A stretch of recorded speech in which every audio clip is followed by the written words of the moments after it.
Alors, écoutez, je suis vraiment désolée pour ce bruit de fond insupportable, mais mon voisin en confinement pète un câble. Oui, il utilise sa tronçonneuse toute la journée. Alors, je sais pas si c'est pour casser les murs et vivre enfin à ciel ouvert, ou si c'est pour tronçonner les morceaux du cadavre de sa femme et pouvoir les dissimuler. Ah, il a arrêté. Ah, merci. Merci, mon Dieu.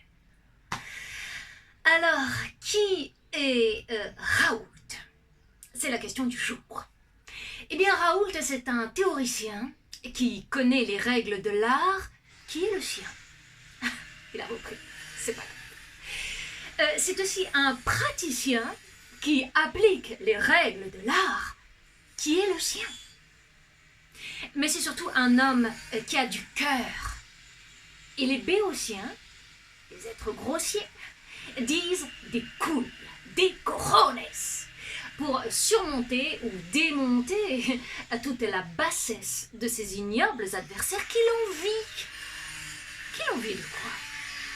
Eh bien, d'avoir envie de sauver des vies. Des cojones, c'est Rodrigue de Corneille qui nous relie à l'Espagne à merveille. Donc, en avoir ou ne pas en avoir? Telle est la question, qui peut nous épargner tous les écueils. Et ce professeur en a deux. Peut-être même davantage de raisons de faire fi de la raison.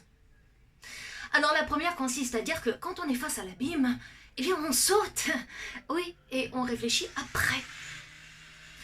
La seconde revient à dire qu'il faut parfois tenter le diable pour accéder à Dieu.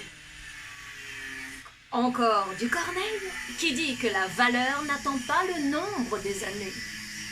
Et on l'a grâce à lui bien compris, je crois que l'intelligence, il faut tout faire pour lui mettre la main dessus.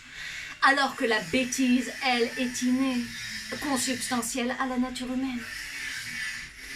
Et Claude Bernard, ce n'est pas le nom d'un chien, non, mais d'un prédécesseur de renom qui a été le premier à prouver que la méthode expérimentale est avant tout une manière de traverser le réel, de l'éprouver, au lieu de chercher à le prouver.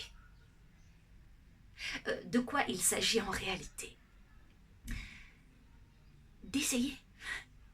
Juste essayer un médicament, utilisé par ailleurs pour soulager d'autres tourments, l'essayer pour essayer d'enrayer un virus qui tient à lui seul prisonnier tous les attardés mentaux que nous sommes. Je ne sais pas, c'est facile à comprendre, mais difficile à admettre par tous les niais qui n'ont toujours pas compris qu'un coup de maître n'est que la somme de plusieurs coups d'essai. Que le génie, ce n'est pas celui qui a cru démontrer l'existence de Dieu, mais celui qui nous a montré que nous l'avons là, sous les yeux. Try to remember. La lettre volée d'Edgar Poe, la lettre sacrée qui comportait le plus grand secret. Elle n'était pas cachée, ni hors de portée. Elle était là, à la portée du dernier des derniers. Et c'est précisément tout ce que reprochent ces cons disciples au professeur Raoult, d'avoir vu ce que personne n'a vu et que tout le monde aurait dû voir.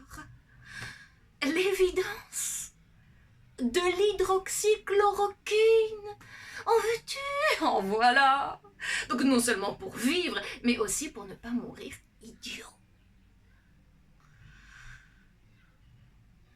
Il a arrêté.